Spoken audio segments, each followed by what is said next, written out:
Hello guys, welcome back to my YouTube channel isles with MK channel. I hope guys आप सभी लोग बहुत अच्छे होंगे। सो गाइस, जैसे कि आपको पता है कि ऑफ़र चल रहा है, सो कल मॉर्निंग तक 12 बजे से पहले अगर कोई भी अपनी फ़ीस सबमिट करवाता है उसको जस्ट 3600 1 मंथ के लिए देना पड़ेगा। और कल दोपहर 12 बजे से बाद जो फ़ी है वो 5000 पर मंथ होगी। सो अगर कोई भी बच्चा इंटरेस्टेड है तो इस गिवन नंबर के ऊपर टेक्स्ट करके ऑनलाइन क्लासेस को ज्वाइन कर सकता है। एकेडमिक एंड जीटी दोनों स्टूडेंट्स के लिए क्लासेस अवेलेबल हैं। सारे मॉड्यूल्स को डेली बेसिस पे डिस्कस है वो किया जाता है। सो गाइज़, आज मैं आप लोगों के साथ अपनी ऑनलाइन क्लास की राइटिंग टास्क 1 एकेडमिक स्टूडेंट की वीडियो है वो शेयर करने वाली हूँ। आई होप आपको अच्छे से क्लियर हो जाएगा कि हम क्लास में कैसे करते हैं। सो ज़्यादा टाइम को वेस्ट ना करते हुए हम अपनी क्लास को स्टार्ट करते हैं। गाइस, जैसे कि कल हमने की थी डायग्राम, उससे पहले हमने किया था प्रोसेस चार्ट। जो आज टर्न है वो है हमारे बार चार्ट की। सेंटेंसेस वही होंगे, वही फिक्स सेंटेंसेस हैं, जस्ट लिटिल बिट हमें चेंज करने की ज़रूरत है। ठीक है, तो जैसे कि मैं आपको बोलती हूँ कि जब भी हमने राइटिंग टास्क 1 करना है, चाहे हमने राइटिंग टास्क 2 करना है, उससे पहले हमने करनी होती है प्लानिंग।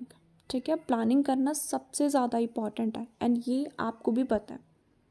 ठीक है, तो जब भी अपनी प्लानिंग स्टार्ट करनी है, जो पहला स्टेप है वो देखना है कि डाटा किस फॉर्म में है।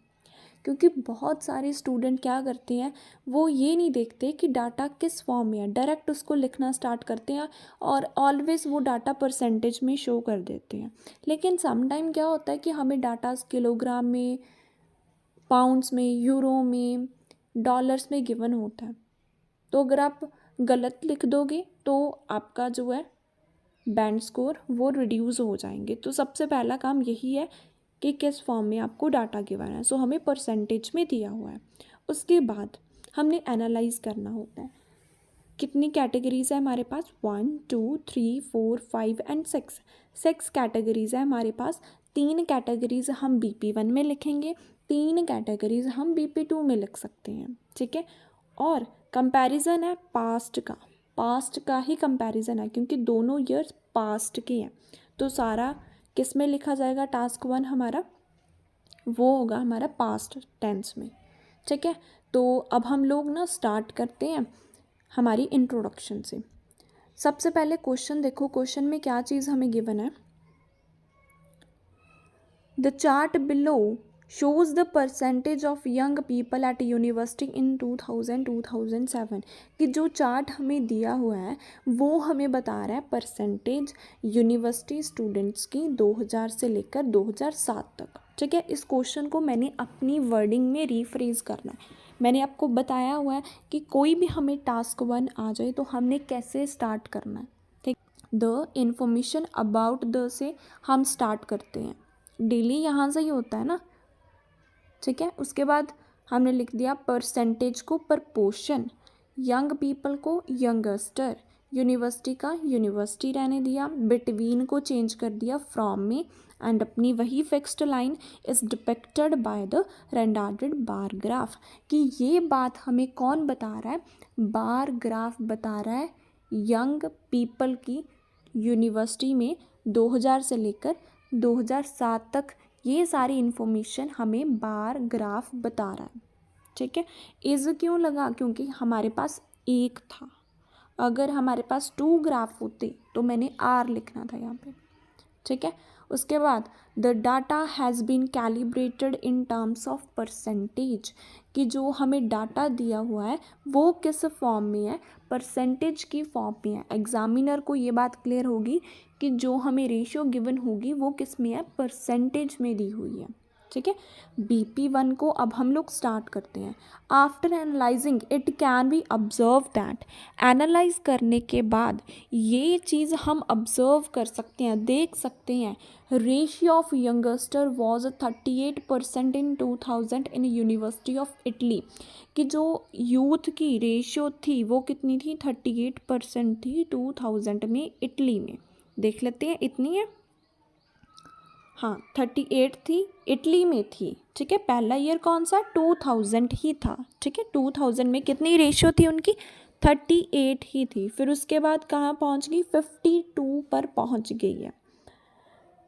इसको देखो कैसे लिखा, which was escalated by 14% in 2007 in same year. देखो हमने वही सेंटेंसेस यूज़ किए हैं, सिर्फ मैंने क्वेश्चन के अकॉर्डिंग उसको चेंज किया। तो यहाँ पे मैंने यूज़ किया है बाय का। मैंने आपको पहले बताया हुआ है कि जब भी हमने बाय का यूज़ करना है, हमने डिफरेंस लेना है। इन दोनों में से माइनस करके मेरे पास कितना बचता है, 14। सो ये जो माइनस करके मेरे पास वैल्यू आई है ना, इस वैल्यू को हमने यूज़ करना होता है बाय के स्ट्रक्चर में, ठीक है। एस्केलेट का मतलब होता है इंक्रीज। इसमें इंक्रीज आया है, कितने का इंक्रीज आया, 14 का। देखो पहले 38 था, फिर 52 पर पहुंच गया, तो क्या हुआ है, इंक्रीज हुआ है ना। सो दैट्स वाई मैंने बोल दिया एस्केलेट हुआ है, कितने का, 14 का। ओके आगे देखो, in contrast there was a difference of 5% was seen in Spain during the given period of time. कि पूरे पीरियड के दौरान 5% का डिफरेंस हम स्पेन में देख सकते हैं, देखते हैं। सो ये रहा, कितने का डिफरेंस है इन दोनों में, 5% का डिफरेंस है। सो दूसरा मेरा जो सेंटेंस हो गया वो क्या, डिफरेंस वाला हो गया, कि इतने का डिफरेंस हम देख सकते हैं, ठीक है। 5% का था तो 5% लिख दिया, जितना भी होगा आपने उसके अकॉर्डिंग लिख देना है, ठीक है। आगे देखते हैं, प्रॉबिंग फर्दर मीन्स आगे मूव करते हैं। इन यूनाइटेड किंगडम यूके में the percentum of young generation was 46% and 54% in 2000 and 2007 respectively. कि जो परसेंटम है, परसेंटम मीन्स जो परसेंटेज है यंग जनरेशन की, वो कितनी है, 46%, 54%, 2000 में और 2007 में रिस्पेक्टिवली। आप सभी को इसका यूज़ करना आता है, रिस्पेक्टिवली का बहुत स्ट्रॉन्ग स्ट्रक्चर है ये। रिस्पेक्टिवली का यूज़ डेफिनेटली किया करो, एंड आप सभी को आता है, ये चीज़ बहुत इंपॉर्टेंट है। जब भी हमने रिस्पेक्टिवली का यूज़ करना है, ये चीज़ ध्यान रखनी है, जिसकी परसेंटेज आपने पहले लिखी है उसका ईयर आपको पहले लिखना पड़ेगा, जिसकी परसेंटेज आपने बाद में लिखी है उसका ईयर भी आपको बाद में लिखना पड़ेगा। जैसे मैंने 46% पहले लिखा था, तो 2000 भी मैंने पहले लिखा था, क्योंकि 46% 2000 में थी। 54% मैंने बाद में लिखा, तो 2007 में मैंने बाद में लिखा, क्योंकि जो 54% थी वो 2007 में थी, ठीक है।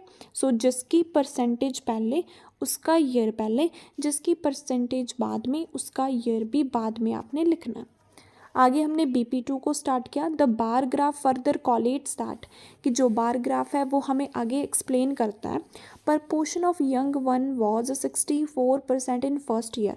फर्स्ट ईयर में यंग वंस कितने थे, 64% थे फर्स्ट ईयर। फर्स्ट ईयर कौन सा है, 2000 में।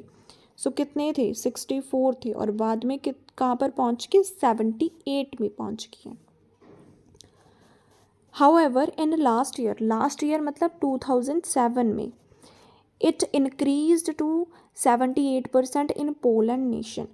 पोलैंड कंट्री में फिर ये कहाँ पर पहुँच गए, 78% में पहुँच चुके हैं। जब भी हमने 2 लिखना है, 2 का स्ट्रक्चर यूज़ करना है, तो हमने कुछ भी प्लस माइनस नहीं करना, जो डायरेक्ट फिगर होती है वही हमने लिखनी है।